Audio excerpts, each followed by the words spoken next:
The Tower of London, fortress, palace, prison, has witnessed over 400 years of state executions. But 5 beheadings stand apart from all others, not for their political significance, but for their sheer, unrelenting brutality.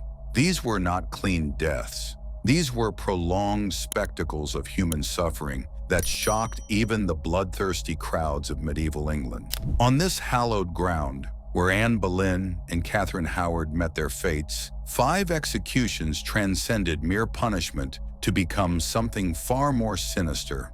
Butcheries so botched, so merciless, so prolonged that they haunt the historical record like open wounds that refuse to heal. As the philosopher Edmund Burke once observed, the only thing necessary for the triumph of evil is for good men to do nothing. But what happens when evil wears a crown, and good men are forced to watch in silence as the machinery of royal justice transforms into an instrument of torture? Margaret Pole's Last Stand. May 27, 1541. Dawn breaks gray and cold over the Tower of London. In her cell, Margaret Pole, Countess of Salisbury, prepares for what she knows will be her final hour. At 67 years old, she is ancient by Tudor standards, a living relic of the Plantagenet dynasty that Henry VIII has spent his reign systematically destroying. Margaret is no ordinary prisoner. As the daughter of George, Duke of Clarence, brother to Kings Edward IV and Richard III, royal blood courses through her veins, blood more ancient and legitimate than Henry's own. This blood, once her birthright, has become her death sentence. Her crime, being the mother of Cardinal Reginald Pole, who dared criticize Henry's break with Rome from the safety of continental Europe. Unable to reach the son, the king's vengeance falls upon the mother with the full weight of Tudor fury. Margaret emerges from her quarters, walking with dignity befitting her royal lineage. The executioner, described in contemporary accounts as a wretched and blundering youth, waits nervously by the block, axe trembling in his inexperienced hands. But then something unprecedented occurs. Margaret approaches the block, surveys the scene before her, and speaks words that will echo through history. "I am no traitor, no, not I. My faithfulness stands fast, and so, towards the block I shall not go." The crowd stirs uneasily. This is not how executions proceed. The condemned are supposed to submit, to ask forgiveness, to die with Christian resignation. Margaret Pole has other plans. When guards move to force her down, she resists with surprising strength for her age. What follows is not an execution, it is a hunt. The imperial ambassador Eustace Chapuis, writing to Emperor Charles V, describes the scene with barely contained horror. The executioner literally hacked her head and shoulders to pieces in the most pitiful manner. Margaret runs. Around the scaffold she flees, this 67-year-old woman of royal blood, while the inexperienced executioner pursues her with his axe raised high. The crowd watches in stunned silence as blow after blow falls. Not clean strikes to the neck, but wild, desperate swings that catch her shoulder, her back, her head. Margaret stumbles and falls on the wooden platform, only to rise again, driven by some primal instinct for survival. 11 times the axe falls before Margaret Pole, last of the Plantagenets, finally lies still. Her blood soaks into the same wood that has absorbed the life force of so many others who dared oppose the Tudor will. In her cell, scratched into the stone wall with desperate fingers, investigators later discover her final defiant words. "For traitors on the block should die. I am no traitor. No, not I. My faithfulness stands fast, and so, towards the block I shall not go, nor make one step, as you shall see. Christ in thy mercy, save thou me." Even facing death, Margaret Pole refuses to accept the lie that she is a traitor. Her defiance forces everyone present to witness the brutal truth. This is not justice. This is murder dressed in the robes of law. The butchery of James Scott. July 15, 1685. Tower Hill swarms with humanity as dawn breaks over London. They have come by the thousands, on foot, by boat across the Thames, to witness the execution of their beloved Protestant Duke, James Scott, Duke of Monmouth, illegitimate son of the late Charles II. The crowd's love for this handsome, charismatic prince is palpable, their grief a living thing that presses against the ranks of red-coated soldiers surrounding the scaffold. Monmouth embodies their hopes for a Protestant future, their fears of Catholic tyranny under his uncle, James II. Now at 36 years old, he will pay the ultimate price for his failed rebellion. As Monmouth mounts the scaffold with dignity intact, he turns to the executioner, the infamous Jack Ketch, whose name has become synonymous with botched executions across England. The Duke's words, recorded by multiple witnesses, carry a terrible prescience.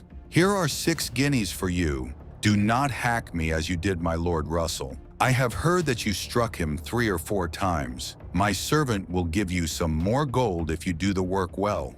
Ketch, perhaps unnerved by the crowd's hostility and the Duke's pointed reminder of his past failures, replies with false confidence, "My lord, this axe is sharp enough and heavy enough." Monmouth even feels the edge of the axe himself, a gesture that sends murmurs through the crowd. Seemingly satisfied, he kneels and places his head upon the block. The multitude falls silent, save for the soft weeping of women who have loved their Protestant prince. Ketch raises the axe. It falls with a sound like thunder, but the blow is not true. Instead of severing the neck cleanly, the blade strikes at an angle, opening a ghastly wound, but leaving Monmouth very much alive. The Duke's body convulses, and he lifts his head to look reproachfully at his executioner. A gaze that witnesses swear will haunt them forever. The crowd's silence shatters into roars of rage and horror. "Fling him over the rails!" they scream. "We will save him!" The soldiers press closer as the mob surges forward, but Ketch, now visibly shaking, raises the axe again. The second blow is no better than the first, nor the third, nor the fourth. With each failed strike, Monmouth's body twitches and writhes, his life ebbing away in agonizing increments. Blood pools on the scaffold, soaking into wood that has absorbed so much royal blood before. Finally, after what seems an eternity, Ketch throws down his axe in despair. "I cannot do it," he cries. "My heart fails me." The sheriff, desperate to end the nightmare, thrusts a knife into the executioner's hands. Only then, with this crude blade, is Monmouth's head finally severed from his body. The crowd's fury is biblical. They dip handkerchiefs in the martyr's blood, screaming curses at Ketch, who must be spirited away under heavy guard. Many in that crowd will live to see James II deposed just 3 years later, when William of Orange lands with an army that includes over 2,000 veterans of Monmouth's failed rebellion. But the Duke's suffering is not yet over. In a macabre twist that reveals the state's obsession with control, even over death, his head must be sewn back onto his body so that a portrait can be painted. No official image of the Protestant Duke exists, and the royal records require one. Elizabeth's lover beheaded. February 25th, 1601. The relationship between Queen Elizabeth I and Robert Devereux, 2nd Earl of Essex, has been the talk of legend, a romance that has captivated the court and scandalized Europe. He is young, handsome, and brilliant. She is the Virgin Queen, supposedly untouchable. Their love affair, conducted in the shadows of power, has defined the final years of Elizabeth's reign. Now it will end in blood. Essex has overreached, staging a pathetic rebellion in the streets of London when his influence wanes. The man who once received the Queen's ring as a token of eternal protection now kneels on Tower Green as a condemned traitor. The crowd is smaller than usual. Elizabeth has ordered a private execution, perhaps unable to bear the thought of her former lover's death becoming a public spectacle.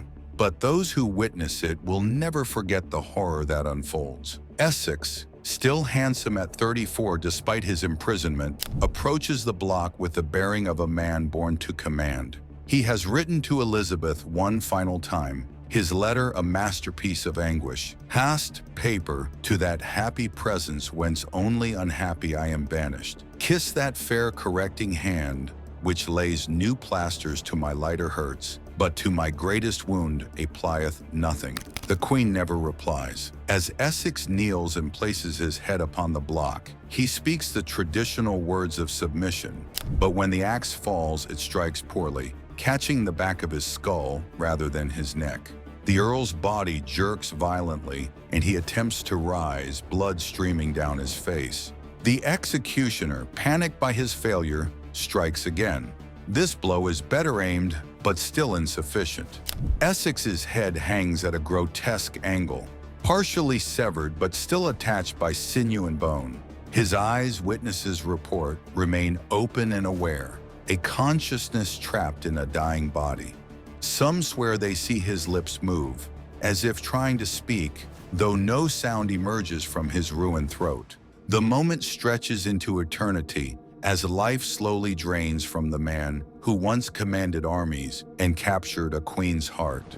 Only the third blow finally completes the grisly work. Essex's head rolls free, and the executioner, following tradition, lifts it high and proclaims, "God save the Queen." But his voice cracks, and the words seem more curse than blessing. Elizabeth, when told of her lover's death, reportedly shuts herself in her chambers for days. She will never again allow an execution to proceed without her explicit, written command. The irony is not lost on contemporary observers. The Queen, who has made England great through her careful balance of mercy and justice, has allowed love to corrupt her judgment, and in the end, both lover and beloved are destroyed by their passion.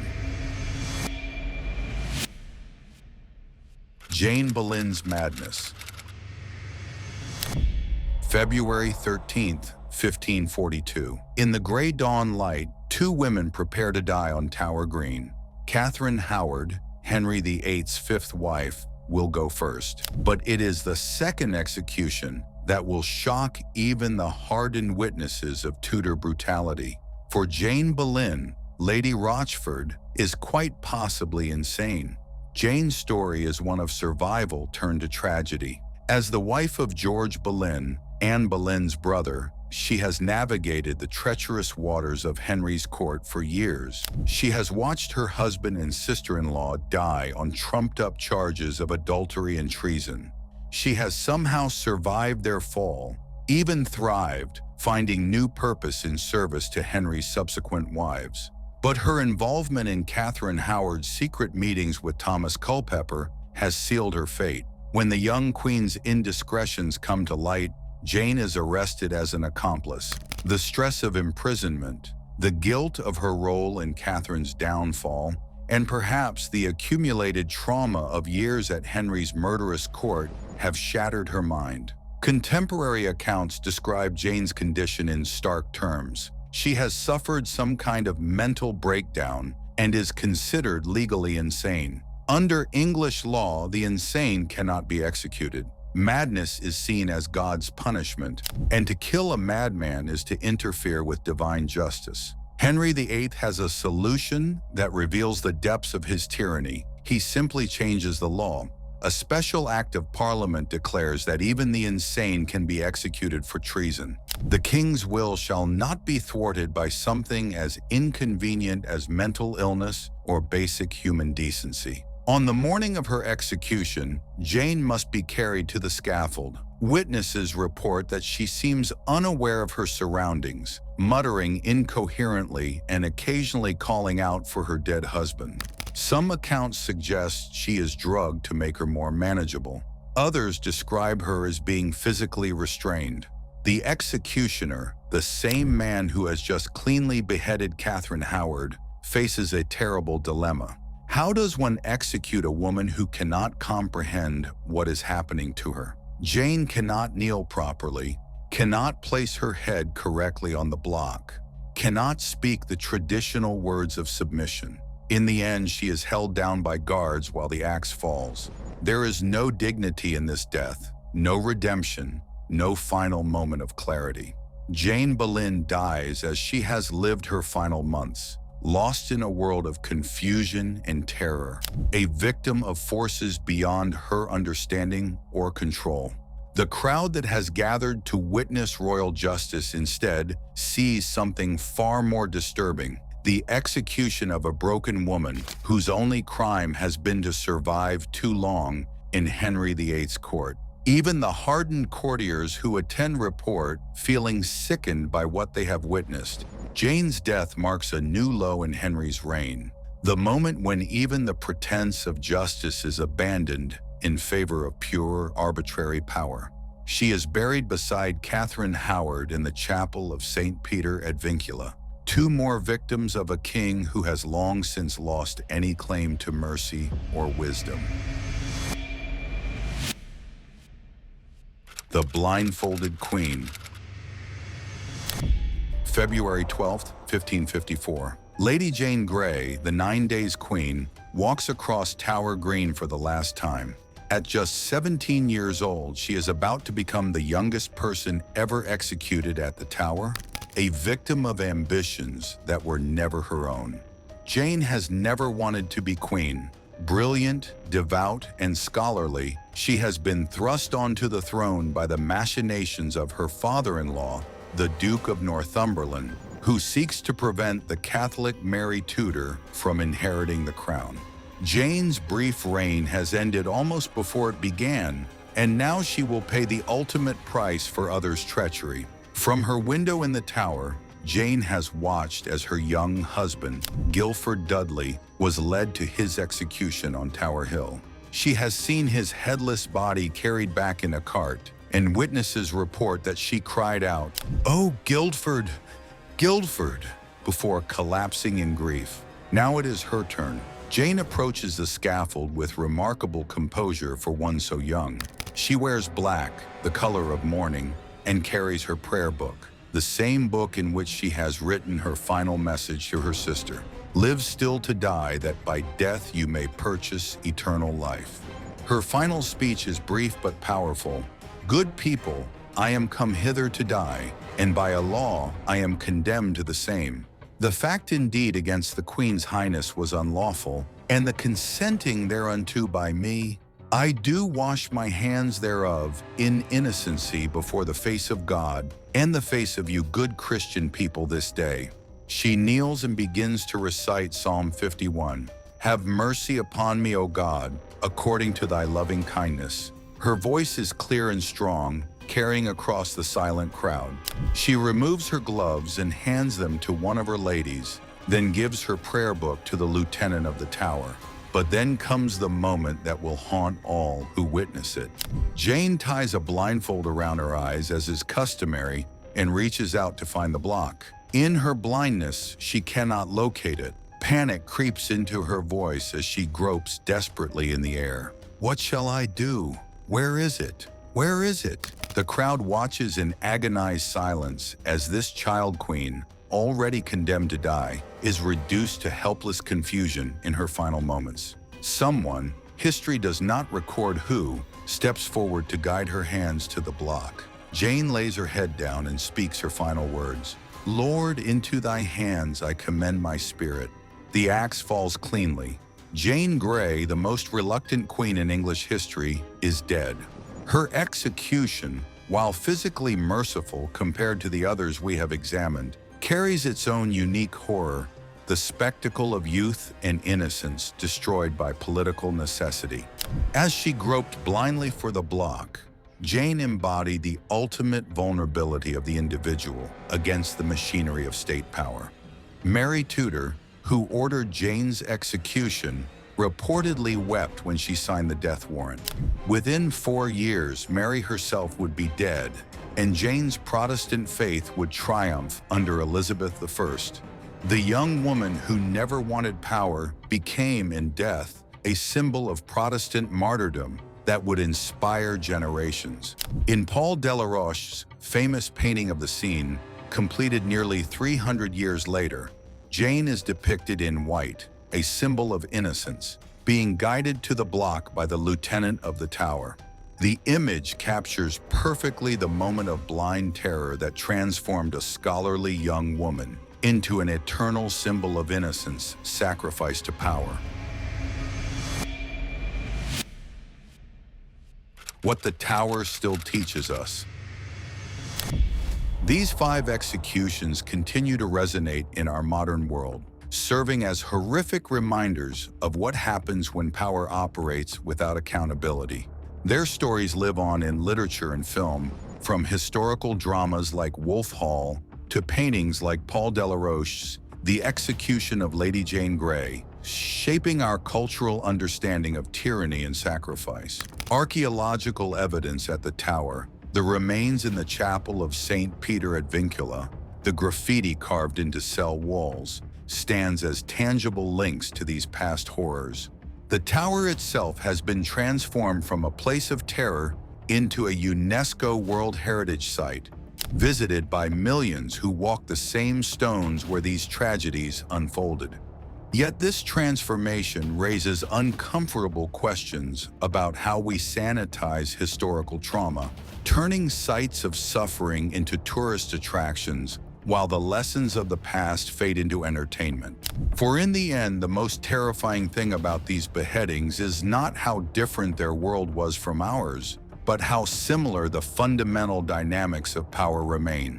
The faces change, the methods evolve, but power remains what it has always been: the ability to determine who lives and who dies, who is remembered and who is forgotten. And that perhaps is the tower's final lesson, that the true horror lies not in the past, but in our failure to learn from it. The ravens continue their eternal watch, guardians of memories we would rather forget, witnesses to truths we are still too afraid to face.